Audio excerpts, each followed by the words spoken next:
All right, shalom, shalom. Shalom. We're the brothers from the great Millstone Church out in Cleveland, Ohio, coming with the word of the Most High and this heavenly Son for this present evil, wicked world, thinly calls God Jesus Christ. But in the ancient Paleo-Hebrew, we know the name of the Father would be Yahweh, which means He is or He exists. And the name of the Son would be Yahweh Shai, which means He's the Savior or He's the deliverer for the elect of the nation of Israel. Now, the nation of Israel consists of you so-called Negroes, Latinos, Native and Seminole Indians on your father's side, because according to the Bible and prophecies, you are who you are through your patronymical lineage, which is the man, because the man carries the seed. But without further ado, we're going to give all praise, all honor, and all infinite glory to Yahweh, Bahashem, Yahweh Shai, Bahashem, Bahakadash. We're going to give double honors to our elders and our apostles out in New York. Peace, love, many blessings, salutations to the Lord's elect. Start with the 144,000, then trickles down to the rest of the elect, the great multitude, the men, the women, and the children that the Most High will have mercy on in these last days. But we just came together to edify the church, man. And we came across this article on AP News. And the title of it says, a Ukraine missile strikes the headquarters of Russia's Navy in Crimea. And that's just prophecy, man. It goes in on the Third World War, because we know that the major hitters are who? America and Russia. So anything that Russia does to who? Ukraine, which also I think they're trying to get involved with in the EU, right? One of them. So I think I don't want to speak. I'm misinformed. I'm not sure. I think it's the Ukraine. But anyway, I'm gonna get into this article. It says a Ukraine missile strikes the headquarters of Russia's Navy in Crimea. It says Ukraine struck the headquarters of Russia's Black Sea Fleet in a missile attack Friday that left a serviceman missing and the main building smoldering, according to the military's official on both sides of the war and images from the scene in Crimea. It says the Russian Defense Ministry initially said one service member was killed, but then issued a statement saying he was missing following the attack in the port city of Sevastopol.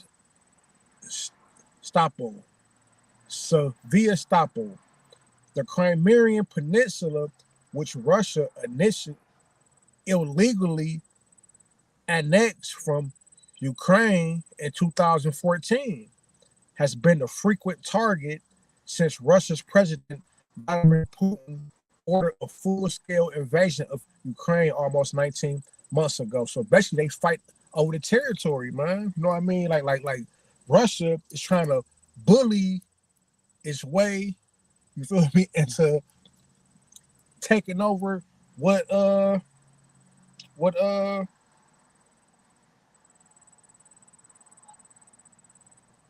Ukraine has, and America has what Ukraine's back, man. Same way that Russia is gonna be a guard into some other nations, it's the same way that America is a guard until those nations, just to get the war started, though. Want that? Yeah. But it's all going according to Yahweh, Bahashem, Yahweh Shai's prophecy, man.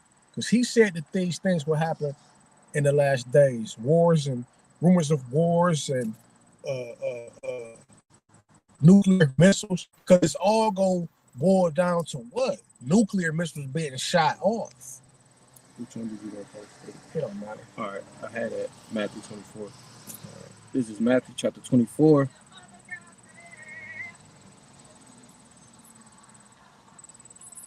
and 6. And so like I started 5. It says for many 4. And Yahushua answered and said unto them, take heed that no man deceive you. For many shall come in my name, saying, I am the anointed, and shall deceive many. So to provide context, the disciples asked him what the end of the world should be. And Yahushua was giving them the breakdown on things to look out for. It says, verse 6, and ye shall hear of wars and rumors of wars. See that ye be not troubled, for all these things must come to pass, but the end is not yet. And these things are different prophecies.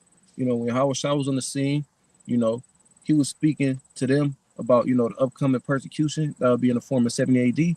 But we apply these today because those same spirits are coming back, about to face something that's worse than 70 AD in the form of Jacob's trouble. And we know that through the precepts, like the brothers quoting in Ezekiel 38, Jeremiah 50 and 51, that Russia, and also Revelation, that Russia is going to be a huge player in bringing America down. Because, like the scriptures say, missiles are going to be shot from one end of the earth into the other. And just like this article brought out, these different countries are starting to use missiles, like it says in Isaiah 9 and 5. Lord, when I grab that next, it says, for nation shall rise against nation and kingdom against kingdom. This is exactly what's happening now. The leader of America, which is Joe Biden, is sending all types of aid, like billions, if I'm not mistaken, he's sending billions of dollars of aid to Ukraine to fund this proxy war, which is really a war between the United States and Russia. But that actual physical war between the two is being held off because Yahweh Shem Shah has more prophecies that need to be fulfilled. It says, and there shall be famines and pestilences and earthquakes in diverse places. All these are the beginnings of sorrows. So these are different tokens, different things that we look out for to let us know that, one, Yahweh Shem Shah is about to send his son, and two, that all out chaos is about to ensue. And I had another one. So this, when I quoted, this is Isaiah chapter 9 and verse 5.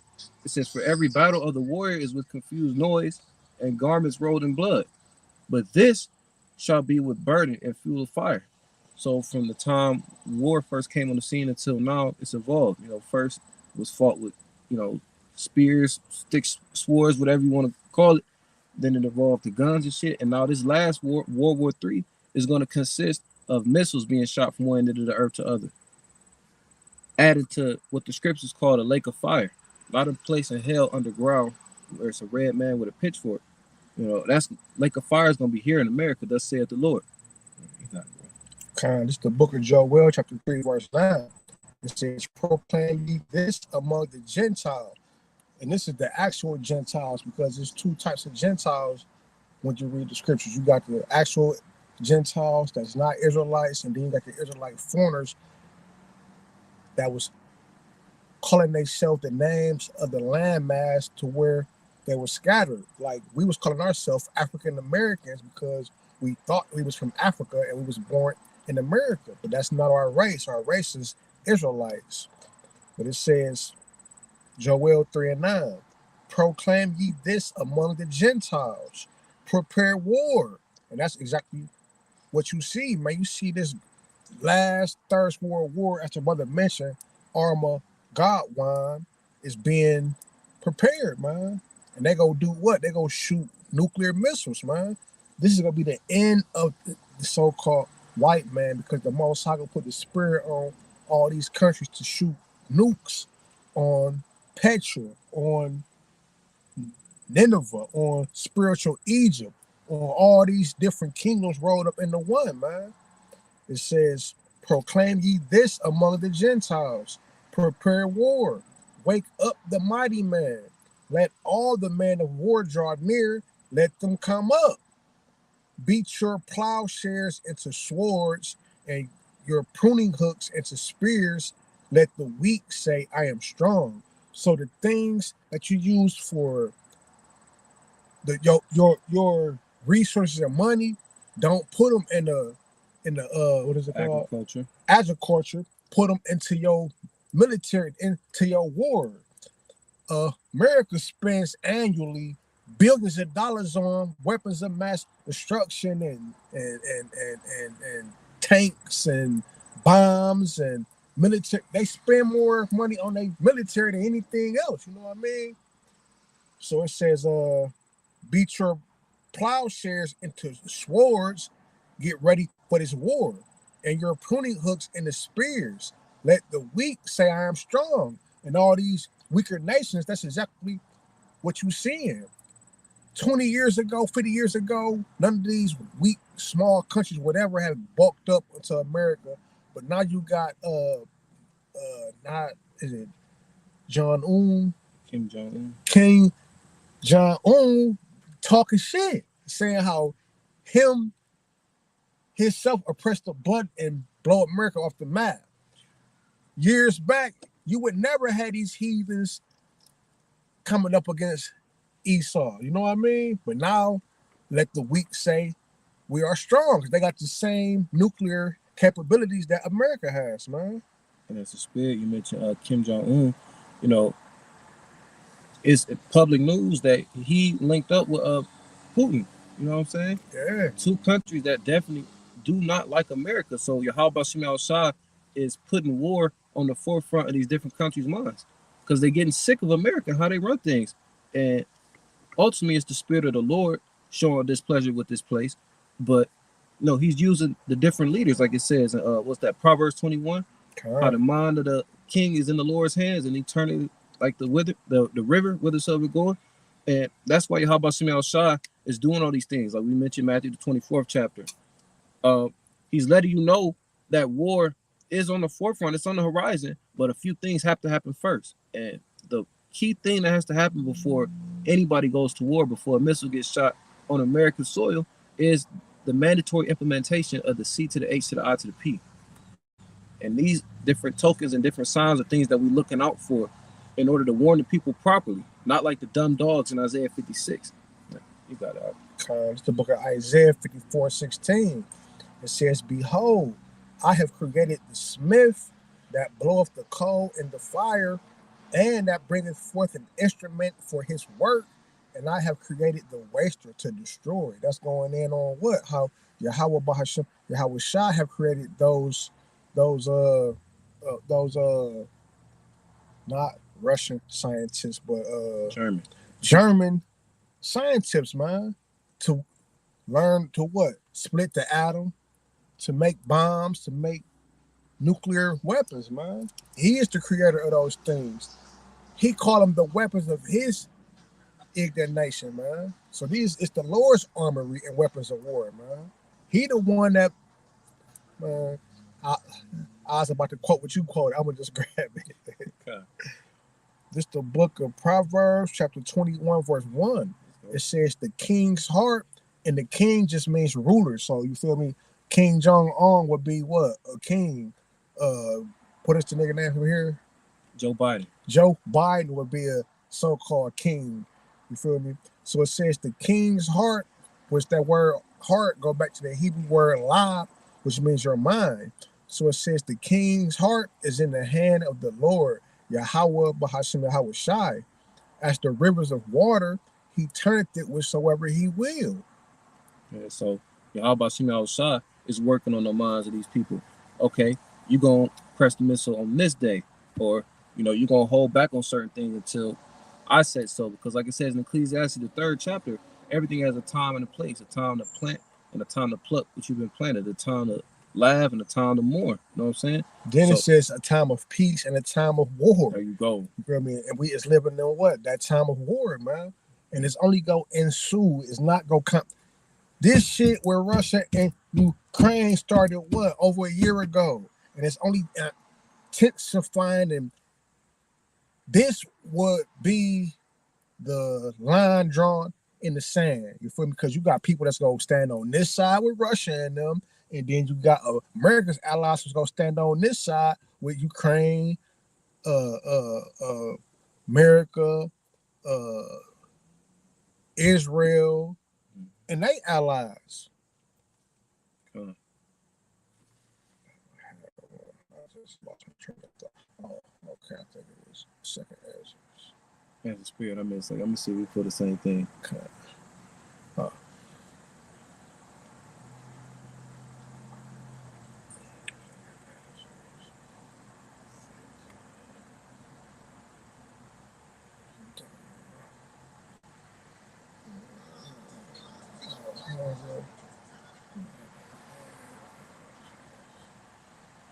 What you got, 15 or 16? I had 16. The strongest right hand up in the bow. That's what I was looking for. Hey, that's the spirit. That's the spirit. Let's go. I'll bring it out. This is 2nd Ezra 16. That's the spirit. We start at 12 or straight to the point? I'll go straight to 13. It says, 2nd Ezra 16:13. For strong is his right hand that bendeth the bow.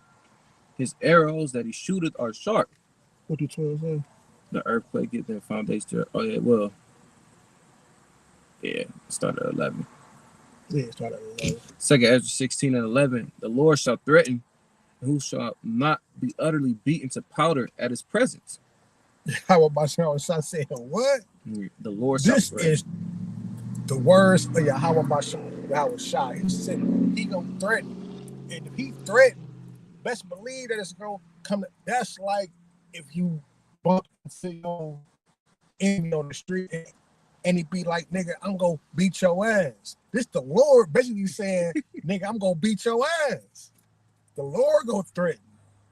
Real quick, that same verse in the TNT, 2nd Ezra 16:11. When the Lord makes his threats, no one can keep from falling to the ground in his presence. Who goes exactly what I just? Who go stop the Lord from fucking?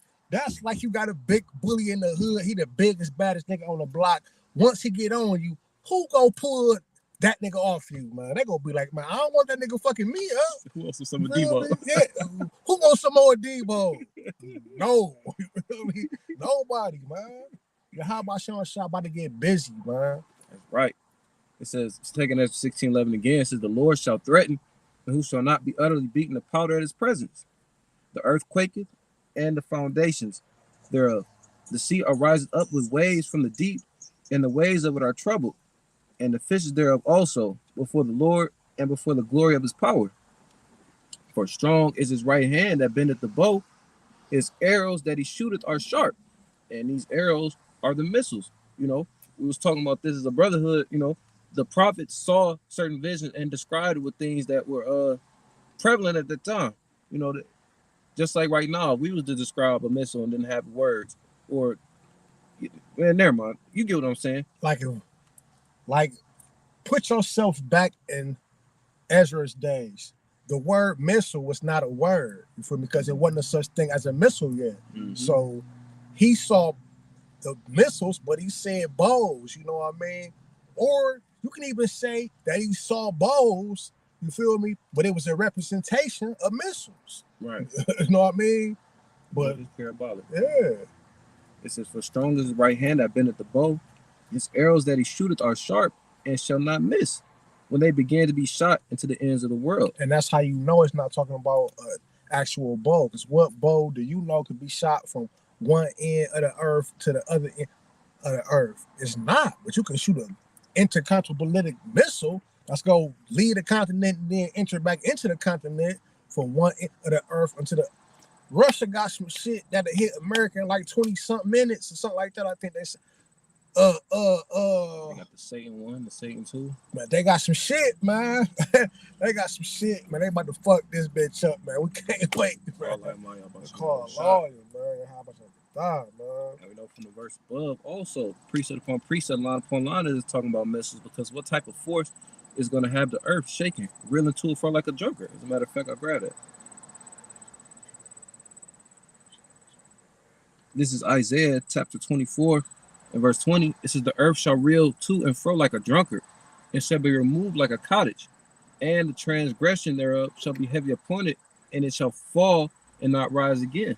So the earth is going to reel to and fro like a drunkard, because the missiles going to be hitting this bitch. And you know how a drunk man stagger but don't fall? That's how this place literally going to shake. It's going to be a lot of seismic energy. It's going to be a lot of fire. It's going to be a lot of smoke. It's going to be a lot of people dying. And Esau's rulership is going to end. And simultaneously, you know, the elect are going to get beamed up. Like it says in 2 Ezra 6 chapter, when the end of Esau's rulership is the beginning of Jacob's rulership. So that's the kingdom of heaven being beamed up into the chariots. And it's going to come back down after all the destruction. You feel me? And it shall not rise again. This place, pursuing Isaiah the 34th chapter, is going to be a desert. This place is going to be a memorial of wickedness. this place is spiritually Sodom and Egypt. And Yahweh Shem Yahushua is sending plagues on this place like he did to Egypt. And he's punishing this place because, everybody named Mama is promoting the sins like Sodom. You know what I'm saying? Hey, start at the top of 16. Okay. One time. You got it. This is Second Ezra. Second Ezra 16:1. Woe be unto thee, Babylon and Asia. Woe be unto thee, Egypt and Syria. Now that's talking about what? America, man, because it's spiritually Babylon, spiritually Asia, spiritually Egypt, and Syria. It's all these different captivities and different places rolled up into one because it takes on different spirits like a harlot, man. That's why in the book of Revelations it's called the harlot. Verse 2. Gird up yourselves with cloths of sack and hair, bewail your children, and be sorry, for your destruction is at hand. Yeah, because having on sackcloth and be one of your children is a sign of mourning, man, because this place is destined to be destroyed. A sword is sent upon you. Now it's calling it what? It's calling it a sword, because a sword is just any instrument that you use to kill, to strike, or to harm. A sword is sent upon you, and who may turn it back? Nobody, because it's a question mark. It's a rhetorical question. Nobody could turn it back. It says, a fire is sent among you, and who may quench it? And the only reason why you can't quench it is because of who it's being sent from. It's being sent from Yahweh Bashem, Yahweh Shah. It says, plagues are sent unto you, and what is he that may drive them away? Nobody, man. Nobody can drive them away. Them are rhetorical questions, man. Verse 6. May any man drive away a hungry lion in the wood? No. Or may anyone quench the fire and stubble? No. When I have begun to burn? No. This is, may one turn again the arrow that is shot of a strong archer? That's the point. You know what I mean? Once these plagues start rolling out, who's gonna turn these plagues back? Because Yahweh Bashem, Yahweh Shah has a purpose. And that's the reason why he's sending these plagues. That's right. It says, Salaki, 2 Ezra 16:8. It says, the mighty Lord sendeth the plagues, and it was he that can drive them away. Nobody. A fire shall go forth from his wrath, and who is he that may quench it? Now, what kind of fire, man? Nuclear fire, man. To lay the land desolate, man. To burn up all the sinners, all the wickedness, all the heathen, you feel me? All the spirits and just this place is just this the most wickedest place on the earth, man. Even though the heathens that's over in our holy land are wicked, even the other heathens that's over on that side of the border are wicked. None of them can outdo even the worst heathen over there. Can't outdo Esau Edom over here. You know what I mean? Mm-hmm. Like these Edomites over here, just most wicked, most proud. They just damn devils, man. Esau, he is the border of wickedness. He was created to be that wicked. Just like the scripture say, Ecclesiastes, you can't make straight what the Lord intended to be crooked. That's right. That's right. Hey, is it more on this? No. The Lord willing, this is edifying. While y'all shop, getting the spirit to come together and do this lesson. And once again, we want to give all infinite praise, glory, and worship to Yahweh, Ba'ashem, Yahushai, Ba'ashem, Chakadash. Double honors to our teachers, the head apostles and elders of Great Millstone, who well and teach sound doctrine to this very day. And a strong shalom to the hopeful elect, Kwame Yasharala and the Baba Ball. Shalom.